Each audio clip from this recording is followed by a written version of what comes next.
You know, one of the great things, and I'm sure you guys know, it's like I'm tired of potato salad after a while. By the time it gets to the end of July, August, it's like, okay, well, how much potato salad can you have?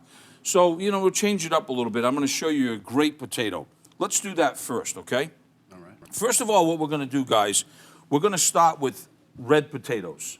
You go to the supermarket, they're generally graded A, B, C. What does that mean? It's like, it took me years. What does that mean, A, B, C? Well, the A potatoes are generally all consistency, the little guys like that. Mm-hmm. The B is sort of the most popular. They'll either come in a bag or they'll come loose that you can get.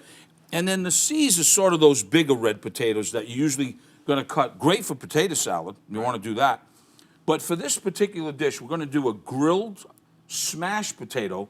But first what we got to do is we've got to cook them sort of al dente a little bit, which means just fork tender, when they're fork tender, not any more than that. So what we're going to do is in a sauce pot, and you can do this a day, 2 days before. So you guys are going to go out there on a Sunday, you're going to go out there on a Wednesday, whatever. You can really do this the day before and have them just in the refrigerator, bring them out, let them come up to room temperature, 20, 30 minutes, and then you can start this process.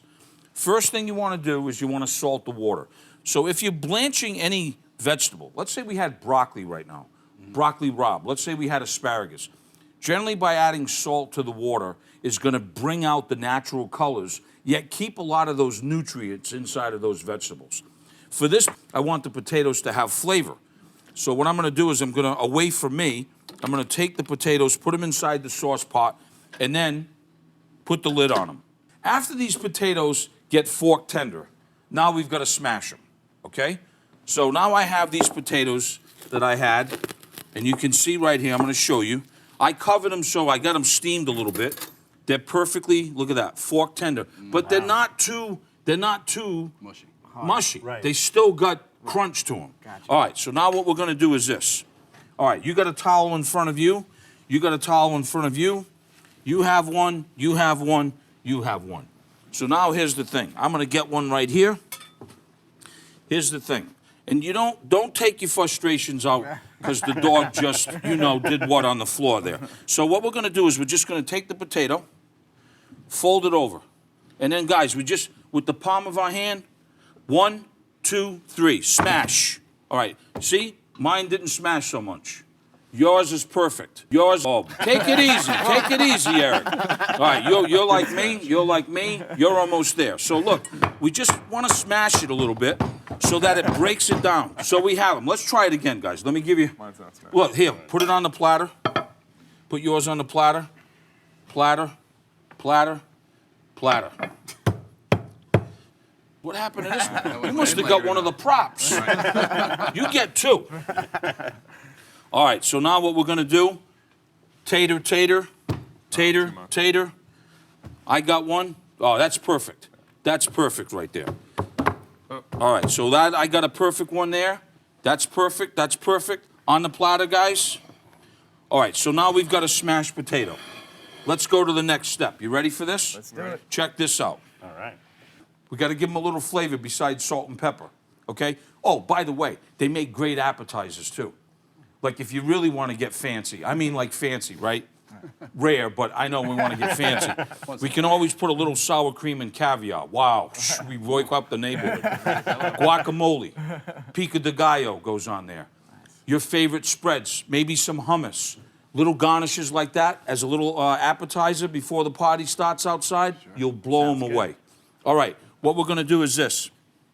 Fresh rosemary, oregano. You can buy it at any store. You can use dry if you want, but a lot of garlic. That's all going to go inside of the bowl here. Watch how simple this is, guys. We're going to do olive oil. And what we're doing is we're making a little basting little oil that we're going to use for our potatoes. Now, what we're going to do is we're going to just sort of drizzle some oil on the potato. And then what we're going to do is instead of the outdoor grill, and we want to take it inside, what we're going to do is we're going to use a griddle pan. Inexpensive cast iron. They come pre-seasoned. They're awesome. You can grill all winter long.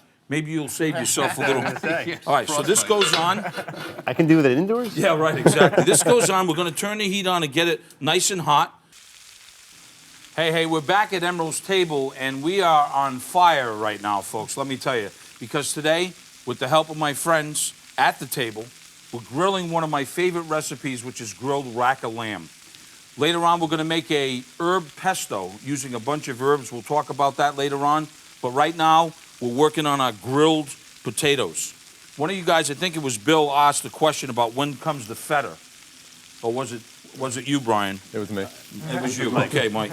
So, because the cheese melting, we'll do that at the very end when it crumbles. And you can do, guys, we can do it with other cheese. We can do it with crumbled blue cheese. We can do it with Parmesan cheese if you want. So, really what we want to do is we want to get this grilling effect going on here real quick. Finishing those potatoes, which they look absolutely fantastic already. I oiled them and salt and peppered them. Yeah, question? When you blanch them, how long typically do you do that for? Great question. Absolutely a great question, Mike. So the water's, boiling. Turn it down a little bit, let it simmer. Not a hard boil. About 4 or 5 minutes, you're going to want to take a fork and see that consistency of what we talked about, if they're fork tender. Now, let's say you're taking the potatoes more than that because you want to make mashed potatoes. You're going to let them cook a little bit more, of course. They'll be more than fork tender. Yeah. Right? So, little olive oil, salt and pepper, guys. We're going to grill these. Okay. Look at these potatoes, guys. Turning them over. Okay? Not a lot that you got to do with them now. Not too crispy? Not too crispy. Now watch. Feta cheese you talked about, I got here. I'm going to leave that be. Now this is what I want to do. Before I take them off, now I'm going to take our little marinade like this. Just hit them with a little bit like that.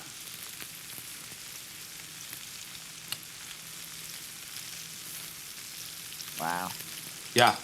Looks awesome, right? Yeah, looks great. Then I'm going to just take a platter now and just basically take them off. Now, if you don't mind the cheese melting a little bit, depending on, how much time you have, guys, you can put it on.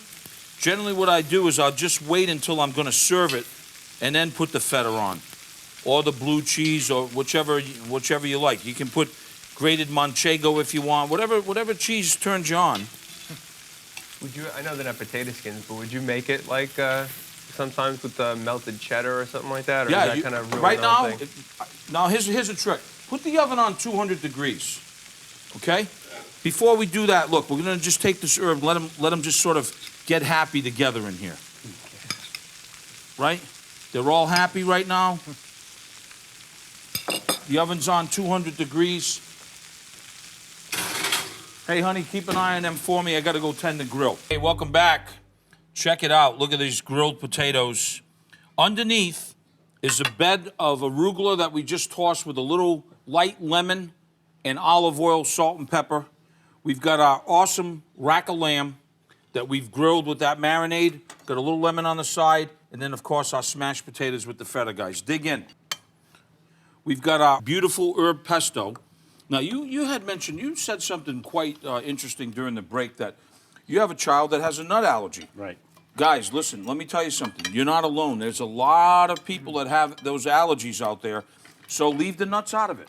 Use all the herbs, the olive oil, the little citrus, etc. Leave the nuts out of it. Could you use anything else for texture? Or? Well, for texture, I mean, you could use, you know what? You could put some of this arugula in it. It doesn't have to be just the herbs. Really what do you think, Mike? Amazing. Excellent. Eric, Really good. Amazing. Haven't got anything. I gave you the one with the good char on it, too. Yeah. That one has the char. Yeah. Kept the cap. You put the fat on mine. Yeah, absolutely. Put it right on there like that. Yeah.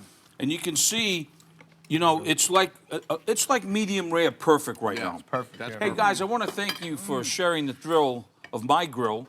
And I want to thank the Grill Masters for being here. And for these great recipes, and to see me make the perfect country-style mashed potatoes, visit emerils.com. Remember, folks, food is meant to be shared, especially with friends like you. I'll see you next time on Emeril's Table. Yeah, I think the temp, guys, what do you think? It's just like, right? Perfect. The potatoes are amazing. Have you Aren't they great? Amazing. Amazing. This is perfect. And doing this the day before, no problem at all. The pesto is I out of noticed this world. when you were cooking these, you were flipping them Yeah. a lot. Yeah. You know, with the steak, No. generally you don't. No, great question. On the steak, let it come up to room temperature, seasoned, put it on, maybe turn it, Right. flip it over, maybe turn it. And don't cut it.